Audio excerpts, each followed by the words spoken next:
আসসালামু আলাইকুম, কেমন আছেন সবাই? আশা করছি ভালো আছেন, আমিও ভালো আছি।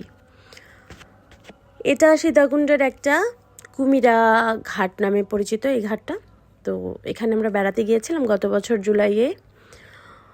বেড়াতে যাওয়ার পরে ভেবেছিলাম এই ভিডিওটা আপনাদের সাথে শেয়ার করব, কিন্তু আসলে শেয়ার করার মতো সুযোগই হয়ে ওঠে নাই। একটার পর একটা সিকোয়েন্স ঘটেই যাচ্ছে। সিকোয়েন্সগুলো আমাদের কারোর জন্যই সুখকর না। এত সুন্দর পরিবেশে যাওয়ার পরও আপনাদের সাথে আমি শেয়ার করতে পারি নাই, কারণ জুলাই অভ্যুত্থান গেল, এরপরে কত ঘটনা ঘটে গেল। এবছরেও সব কিছু ভেবেছি আস্তে আস্তে ঠিক হয়ে যাচ্ছে, কিন্তু দেখলাম যে না, ডিসেম্বরে দুইটা ঘটনা, আজকেও একটা ঘটনা ঘটলো। আজকে তো প্রাকৃতিকভাবেই ঘটনাটা ছিল, ওটা স্রষ্টার ইচ্ছা ছিল, এখানে আমাদের আসলেই কিছু করার ছিল না। যদিও বলতে পারি উনি একজন ভালো মানুষ ছিলেন, আমরা সবাই ওনার জন্য দোয়া করব এবং আমরা হাদির জন্যও দোয়া করব, উনিও যেন আল্লাহর কাছে ভালো থাকেন। সব সময় তাদের জন্য দোয়া থাকবে। রাজনৈতিক বিষয়গুলোতে আমি কখনোই যাই নাই, আর আমার যেতে ইচ্ছেও করে না। তো আপনাদের সাথে শেয়ার করছি আমার এই ভ্রমণ কাহিনীটা। এখানে বৃষ্টির মধ্যে গিয়েছিলাম আমরা।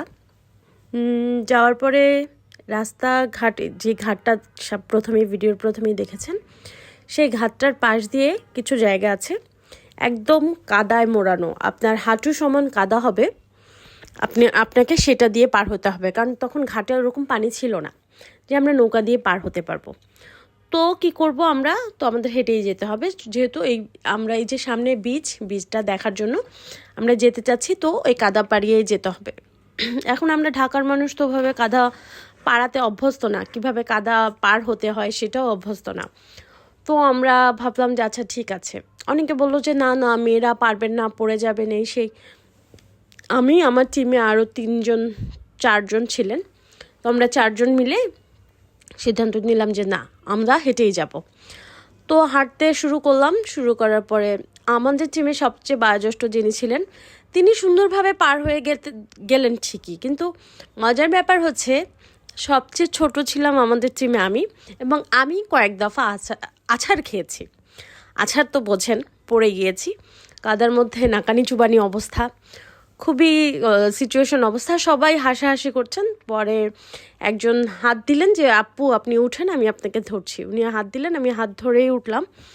উঠার পরে তো ওই কাদা নিয়েই হাঁটতে হাঁটতে গেলাম। যাওয়ার পরে সাথে ভাগ্যিস ওই সময় আমি ফোন রাখি নাই সাথে, ফোন রাখলে আমার ফোনটাও ঠাস করে কাদার মধ্যে পড়ে যেত, তো ফোনটা ব্যাগেই ছিল। তারপরে হাঁটতে হাঁটতে আসলাম। এখানেও দেখতে পাচ্ছেন অনেক কাদা, সমুদ্রের থেকে অনেক দূরে, কিন্তু অনেক কাদা। আস্তে আস্তে ওইখান থেকে সমুদ্রের দিকে এগিয়ে যাচ্ছিলাম।